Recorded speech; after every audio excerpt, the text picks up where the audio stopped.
Felipe Silva Campos, sou estudante de Engenharia Química no Departamento de Engenharia Química e estou aqui para apresentar o trabalho Pontos Quânticos de Carbono em plataforma 3D e smartphone para detecção de substâncias de interesse ambiental e ou biológico.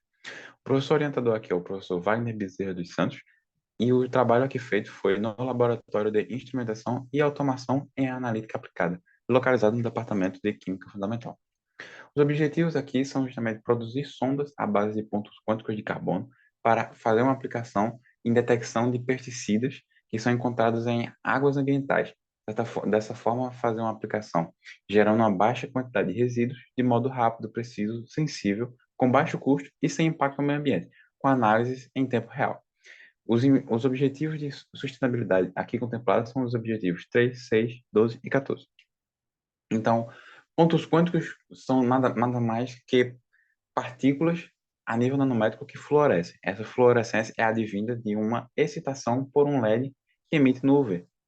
Então, esses pontos quânticos geralmente são utilizados semicondutores, como a base de cádmio, por exemplo, mas esses geram uma alta toxicidade e, devido a isso, levam a um grande impacto ao meio ambiente. Portanto, os pontos quânticos de carbono são justamente uma saída muito viável para isso, já que possuem a baixa toxicidade, logo geram um menor impacto ao meio ambiente.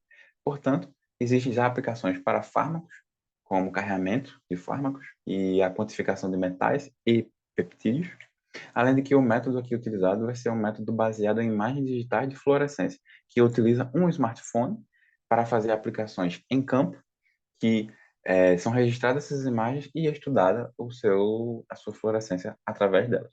Portanto, esse aqui é um método verde, já que utiliza baixo volume de reagentes e não há necessidade de um pré-preparo de amostra. E o estudo aqui será aplicado para pesticidas que são oriundos de atividades do agronegócio.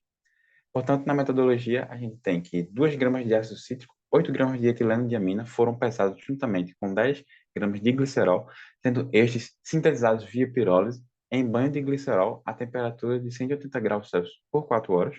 Posteriormente, foram purificados com etanol e centrifugados a 6.000 RPM por 10 minutos. E a acetona é adicionada para precipitar os CQDs. E, novamente, a suspensão foi submetida a uma centrifugação de 6.000 RPM durante 10 minutos. O precipitado resultante foi seco na estufa a temperatura de 150 graus Celsius por 1 hora e meia.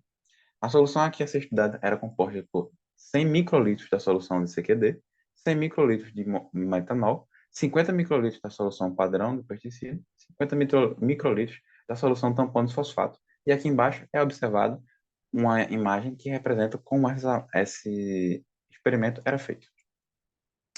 E aqui a gente consegue observar justamente uma dessas imagens que registram o efeito a ser estudado, que é o efeito quente. E aqui nesse estudo foram feitos uma análise de melhores pHs que podem ser aplicados a essa metodologia.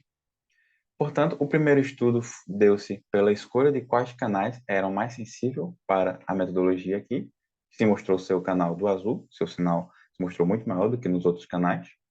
E aqui é o resultado dos estudos de pH que melhor se aplicavam a esse método, onde se mostrou ser o melhor o pH 6, que ele mostrou ter uma maior desativação dos pontos quânticos quando era encontrado com esses pesticidas. E o pesticida que menor se destacou foi o imazalil, que teve uma pequena desativação quando comparado ao bromacil e o picloram.